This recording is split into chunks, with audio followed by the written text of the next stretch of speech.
जिस लेवल पे समय और उसके ऑडियंस भी है, उसे कंट्रोल करना होगा अपने जोक्स पे, क्योंकि इतने मेन स्ट्रीम क्रिएटर कोई हो जाता है तब उसे टीवी शो वाले और इंडस्ट्री वाले लोग भी उसे देखते हैं। और लोग को तो आप जानते हैं कि कोई भी किसी भी चीज को किसी भी हद तक लेके जा सकते हैं, किसी का कोई पता नहीं। और यदि ऐसा हो गया तो लोग किसी भी चीज की कोई भी शर्म नहीं करेंगे, अपने घर में भी किसी बात को बोलने के लिए हेजिटेट नहीं करेंगे। और यदि उनमें से कोई बंदा इस चीज को हेजिटेट करना चाहे तो लोग उसे नॉर्मी कहेंगे। लेकिन आजकल तो डार्क कल्चर है, डार्क कॉमेडी के नाम पे आप कुछ भी कर लो, क्या फर्क पड़ता है।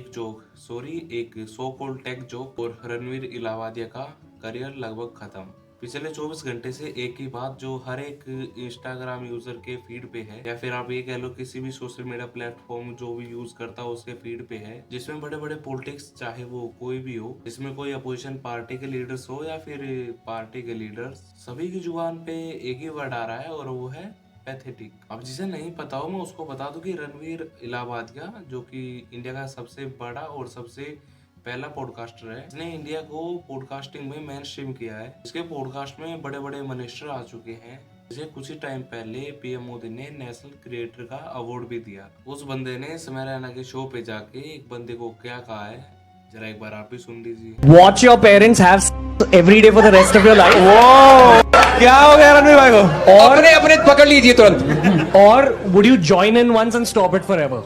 ज्वाइन इन हुआ स्टेटमेंट के बाद इसे लिटरली पूरे देश से बैकलैश मिल रहा है। दो स्टेट के सीएम यानी कि महाराष्ट्र और असम, दोनों स्टेट के सीएम ने इस चीज को कंडेप्ट किया है। असम और महाराष्ट्र की पुलिस ने इस चीज के खिलाफ कार्रवाई करने का एफआईआर दर्ज किया है। और वहीं पर ये सेम मुद्दा इंडिया पार्लियामेंट में भी उठेगा। पुलिस इंडिया गोट लैटिन के सेट पे पहुंच गई और वहां पर पूछताछ चल रही है। और इस शो के ऑर्गेनाइजर के खिलाफ भी एफआईआर दर्ज हुई है। कि ये सब चीजें अभी होनी शुरू हुई है, कि ये सब चीजें पहले से होती हुई नहीं आ रही है। आज जो ये सब चीजें निकल के बाहर आ रही है ना, इस चीज की भविष्यवाणी मैंने कुछ टाइम पहले अपनी एक वीडियो में कर दी थी। मैंने कुछ टाइम पहले भी एक वीडियो बनाया था जिसका टाइटल ये था, समय रहना is a treat of over society. हमारी सोसाइटी के साथ साथ ही रणवीर इलाहाबादिया के लिए भी थ्रेट बन गया समय रहना। रणवीर इलाहाबादिया के शब्द बोलने से खुद एनसीपीसीआर ने यूट्यूब को खुद ये कहा कि इस एपिसोड को थोड़ा रिमूव कर दिया जाए, और उनके कहने पर यूट्यूब ने इस चीज को रिमूव भी कर दिया। अब कई लोगों का यहाँ पर ये कहना भी है कि इसमें इसकी गलती है, इसमें उसकी गलती है। मेरी नजर में इसमें रणवीर की तो गलती है ही,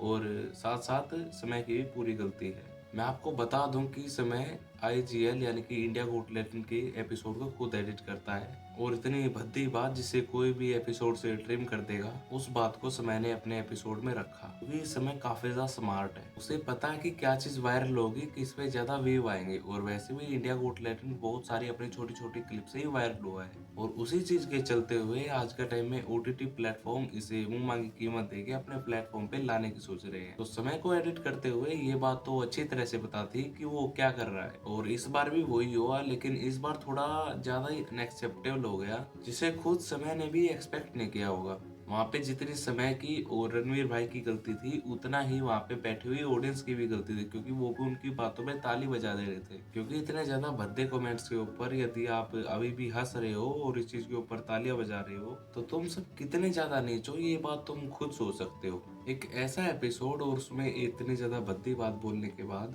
जहाँ पे लोग आग बोला हो के इस पूरी बात को कंडेप्ट कर रहे हैं, वहीं पे समय से और रणवीर से माफी मांगने के लिए कह रहे हैं। लेकिन वहीं पर कुछ ऐसे भी यूट्यूबर्स हैं जो अपना भाईचारा दिखाने के चक्कर में अपनी स्टोरी पे उल्टी सीधी बातें प्रमोट कर रहे हैं। समय रहना से कल्चर बचाएंगे भाई। रणवीर इलाहाबादिया देखो, मैंने खुद रोस्ट बना रखा है, बट अभी उसको कहना रणवीर इलाहाबादिया को बोलना तेरी माँ दें कि उसने माँ बाप पे कोई जोक मार दिया, भाई तेरी मम्मी के बारे में थोड़ी बोला उसने। इसमें इसने कहा कि तेरी मम्मी के बारे में थोड़ी ना बोला उसने। भाई आई थिंक मेरे को ऐसा लगता कि वाइन थोड़ी ज्यादा चढ़ गई है और आप होश में नहीं हो। और यदि आपका यही कहना है तो जो पीछे हॉस्पिटल वाला कांड हुआ था उस पे तो प्रोटेस्ट ही नहीं होनी चाहिए। और बात रही ऑल इंडिया की, तो उसे तो छोड़ो, कोलकाता में भी प्रोटेस्ट नहीं होनी चाहिए थी। यहाँ तक कि हमारे लक्ष्य भाई के अकॉर्डिंग उसके जो पेरेंट्स थे, उस लड़की के जो पेरेंट्स थे, उनके अलावा किसी को प्रोटेस्ट ही नहीं करना चाहिए था। तुम्हें तो यही कहना चाहिए था कि तुम्हारी बेटी के साथ थोड़ी ना कुछ हुआ है, तुम क्यों आवाज उठा रहे हो दूसरे की बेटी के लिए।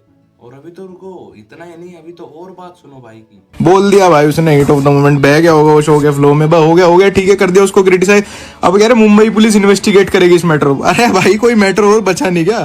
क्या इन्वेस्टिगेट करेगी इसमें? मुंबई पुलिस क्या इन्वेस्टिगेट करेगी? उसके बाद इन्होंने कहा कि हीट ऑफ द मोमेंट पे कह दिया होगा उसने। अरे भाई शायद आप भूल रहे हो, वहाँ पे आशीष भाई भी थे, तो उन्होंने तो हीट ऑफ मोमेंट पे ऐसा कुछ कहा ही नहीं। हीट ऑफ द मोमेंट पे आप अपने घर वालों के साथ ऐसा कुछ कहोगे क्यों? क्योंकि वहाँ पे आपको एक मर्यादा ऐसी होती है जो आपको वहाँ पे रोक लेती है, और वहीं पर यदि रणवीर के अंदर वो मर्यादा होती तो वो उसे ये बात कहने से रोक लेती। और भाई ये बात कहना क्या, इस बात को सोचने से भी रोक लेती। और ये बात है श्योर कि ये बात हम में से किसी के भी दिमाग में आ ही नहीं सकती। और ये ऐसा नहीं कि हमारे दिमाग ने सोच ली, गलती से भी नहीं आ सकती। और जो चीज एक बंदे ने इतने सारे कैमरास के सामने, इतनी ज्यादा ऑडियंस के सामने खुलेआम कह दिया। और इतना ही नहीं, हमारे थोड़े ही और बयान हमारे भाई के रह चुके हैं, वो भी सुन लीजिए। बाप की चड्डी फटी पड़ी है, इसको इंडिया का कल्चर बचाना है। कल्चर बचाएंगे भाई, वो यमुना में झाग बह रहे हैं उसे ठीक कर लो पहले।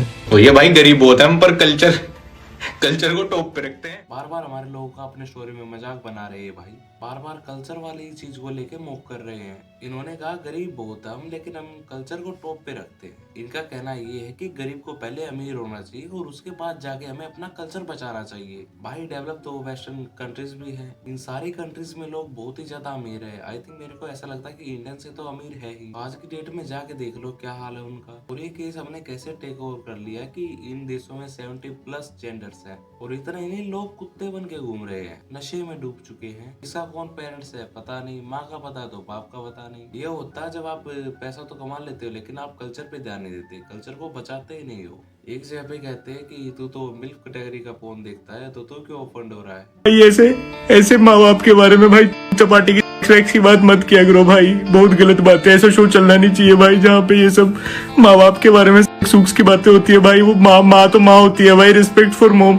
क्यों भाई, तू भी तो मिल्फ वाले बहुत जोक मारता है भाई, है तुम्हें भी तो मिल्फ कैटेगरी पसंद है भाई। अपना स्टैंड क्लियर रखना भाई, आज क्यों ऑफेंड हो रहा है? जिन्हें मिल्फ का मीनिंग नहीं पता उन्हें स्क्रीन पे दिख रहा होगा। और सबसे पहली बात तो भाई आप सबको अपनी तरह समझना बंद कर दो। और दूसरी बात, इसके ऊपर तो बहुत सारी वुमेन भी ऑफेंड हुई है, और 2 स्टेट के तो बल्कि सीएम भी ऑफेंड हुए हैं। तो इसका मतलब तो मैं भी यही समझूं कि वो भी मिल्क कैटेगरी की वीडियो देखते होंगे। भाई इस कंट्रोवर्सी में बहुत सारे यूट्यूबर्स के एल लग चुके हैं, कहीं पे बहुत ही ज्यादा इंटेलिजेंट और बहुत ज्यादा सपोर्ट दिखाने की वजह से शायद अगला नंबर आपका ही ना हो। भाई आपसे यही रिक्वेस्ट है कि थोड़ा सोच समझ के बात किया करो अपने स्टोरीज में। उस बात को इतना सीरियसली लेके उस पे FIR, उसी के बारे में पूरी चर्चा कर देना, उसे कल्चर से जोड़ देना।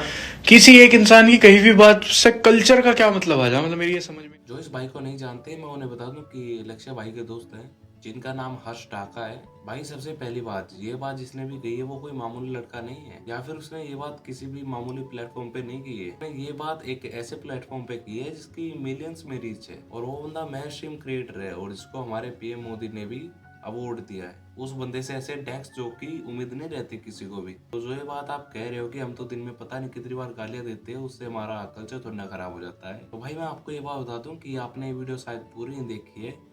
आपने इस चीज में ये तो देख लिया कि इस भाई ने क्या बोला है, लेकिन आपने सुना नहीं क्या कहा। इसने कोई गाली नहीं दी, इसने माँ बाप के बीच हो रही बातों में इन्वॉल्व होने के लिए कहा है। होप आप इस चीज का मतलब समझ रहे होगे। तो भाई ये भाई उसे कह रहे कि उसे इग्नोर कर दो, स्वाइप कर दो, नॉट इंटरेस्टेड में डाल दो, और बोल रहे कि इतनी कंट्रोवर्सी करने की जरूरत ही क्या है। भाई उस पूरे बंदे की इमेज कैसे, ये नहीं पता आपको? अगर नहीं पता तो स्टोरी क्यों डाली?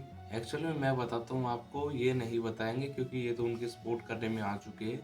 वो बंदा दिखाता है कि वो भगवान से बहुत ही ज्यादा कनेक्टेड है, और वो मेडिटेशन करते हुए ऐसी ऐसी वीडियो बनाता है, वो सनातन की बात करता है और बड़े बड़े लोगों के साथ पॉडकास्ट करता है। उसके पॉडकास्ट में लिटरली जयशंकर खुद उसको पॉडकास्ट देने के लिए आए हैं, और साथ ही साथ इसरो के चीफ भी आए थे। आपको इस बात से पूरा अंदाजा हो गया होगा कि इतने ज्यादा अच्छे इंसान से आप ये सब बातों की उम्मीद नहीं कर सकते। लक्ष्य भाई मुझे पता है आप रशिया गए हो, वहाँ पे जाके एंजॉय करो, इनके चक्करों में ना ही पड़ोगे तो अच्छा रहेगा। आप अपने भी इमेज इस चीज में डाउन करवा लोगे। मैं लिटरली बता रहा हूँ, मैं किसी को ऐसे ये नहीं बोल रहा कि भाई ये बंदा गलत बोल रहा है, ये बंदा नहीं बोल रहा है।